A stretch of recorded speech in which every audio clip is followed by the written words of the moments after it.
Today was a rough day. I think I'm kind of a joke, you know. You'll see a video, I'll put it out probably tomorrow. Give this one a day just for everyone to check it out.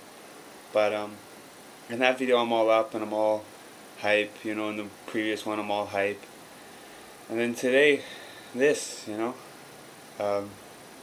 And I don't want to get into being like all fucking emo and all my vlogs be, you know, woe is me and, you know, the struggles of this, da da da da da. But today, an old man came into the restaurant, and 80 years old, was around for the Second World War, fought in it, was able to speak some English,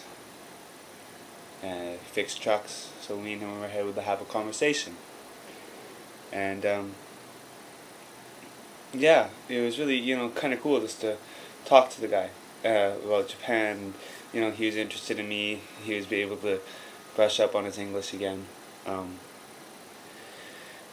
I was just expressing to him like how much I kind of sometimes hate, you know, the fact that I can't express myself properly, and I really wish I could. But he pointed out that it's hard for anybody, even Japanese, in their natural tongue, to express their true feelings. Especially somebody like me, though. You know, I'm a pretty expressive person, and I would love to be able to be clear and be clean. So, also, I got a phone call today from a TV show, Radray. You were on it, and I'm trying to get on it.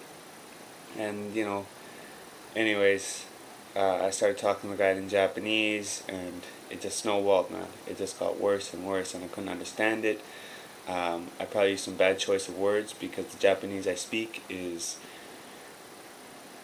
not exactly polite. It's learned from my friends. So we speak friendly, you know, which is to assume that I'm friends with people, which in Japanese culture is not true. You should speak, you know, lower yourself, you know, be humble, again, to people you don't know. Why can't I just be me with everybody? The old man was cool. He didn't care. He didn't care. Fuck, man. It was really cool to see him, you know, and he was talking about how his life's closing out, man. And, yeah, it really got me to thinking, like, I don't want to have a life full of failures, you know. I don't want to be like my pops. And, don't get it twisted, we'll get into my father some other time. But for a large portion of my life with him, he felt like he was a failure. I don't want to feel like I'm a failure. I came home today feeling like I was a failure. After getting off the phone with the TV company. And I just didn't think I made myself clear to them. I got nervous. You know, it's hard when people have strings on you of power. You know, they have these strings of power and you want to impress them and tell them who you are, and you know, he wants you to do it all in 5 minutes. And I just want to be like, fuck you, I don't need it. Okay? But I do need it. And so I need to be interesting, and I need to be on point, and I need to be the fucking, you know, the monkey with the cymbals, you know, you wind me up and watch me clap. And I need to be it now, okay? I can't think about it, and I can't be worried about it. I just need to be it. Quite frankly, it's not me.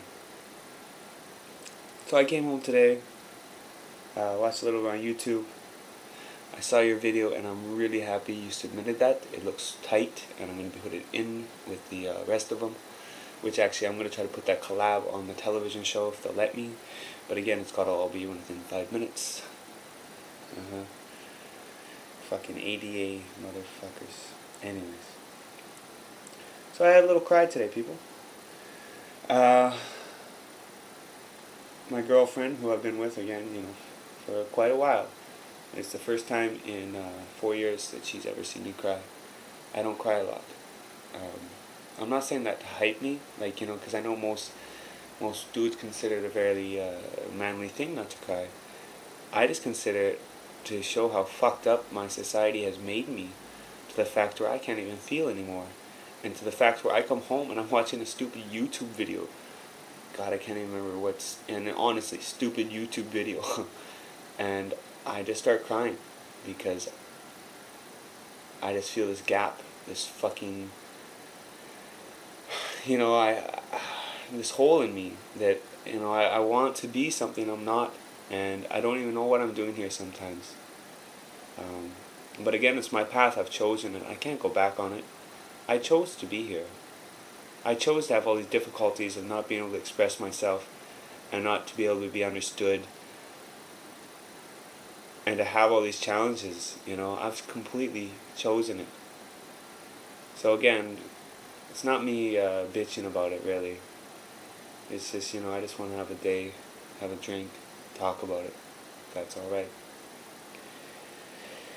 So my girl, who again, this is something I really love about Japan. The video I made last night, I talked about, Japan, and I talked about the fact that they're robots, and, I get into some really kind of ugly sides of Japan. In fact, the television show, they kind of want me to talk about racism in Japan, because there's a lot of it, but there's good and bad racism. There's probably actually more good racism than there's bad racism, but I hate either or. I just wish I wish I could fucking, forget my culture, their culture, and just have just entirely my own culture, what I've made with my hand culture. Not Canadian, Japanese culture. Fuck it, goddamn boxes. Anyways, as I started to cry, my girl, all she did was just come, let me lay my head in her lap, and she just sat there, and that was it. And it was super cool that she didn't ask me anything. She didn't need anything from me. She just wanted to give, and never even asked me what was wrong. If I wanted to tell, I'd tell.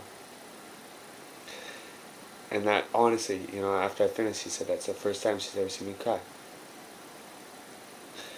So, anyways, I'm alright. It's just, it's hard. Anyways.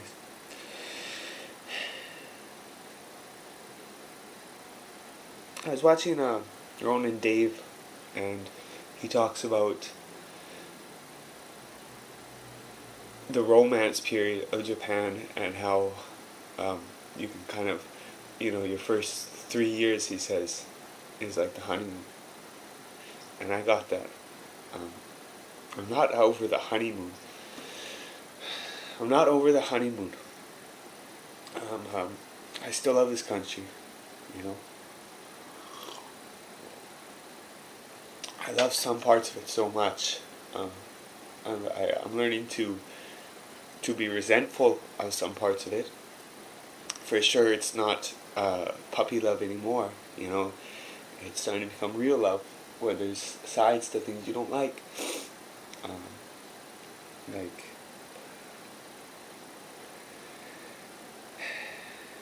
Anyways, I'm getting off topic. What I really wanted to do is just kind of include a story that I never included in my response to Give Me a Fragment's Why You Love Japan video. It's kind of a ghost story. I used to have nightmares about it. It was reoccurring. This dream was I'm in like a caravan, with the horses, the canopies, the desert, and we come across another caravan that's all like smoldering and like fires, and there's only one guy there left alive, and he's begging for water. But on his back is this like kind of demon looking thing. As a kid, I always remember, I've never seen what this like a demon like this before. Yeah, fuck, I just realized this is 10 minutes. Wow, this is a long one. Yeah, the demon on his back, and he wants water. We give him water, and anytime we try to pull the demon off his back, it just digs in deeper. So we don't bother with trying to pull it off. He just says leave it, and slowly but surely starts draining his life away. And we get to like the Grand Canyon area, and Buddy jumps off because he just had it. But I remember as I'm looking over the edge and looking down, just before he hits the ground, the demon jumps off and starts climbing back up the walls of the cliff, and it's coming for me. And when I got to Japan, I realized what that demon was. It's Japan. Like the demon actually looks like the demon off the Zaki 1 cup. It looks like a traditional Japanese demon. Exactly. And I don't know where I would have picked up that picture from, but there it was, coming for me, and to attach it to my back. So, one light, one beer, one hope.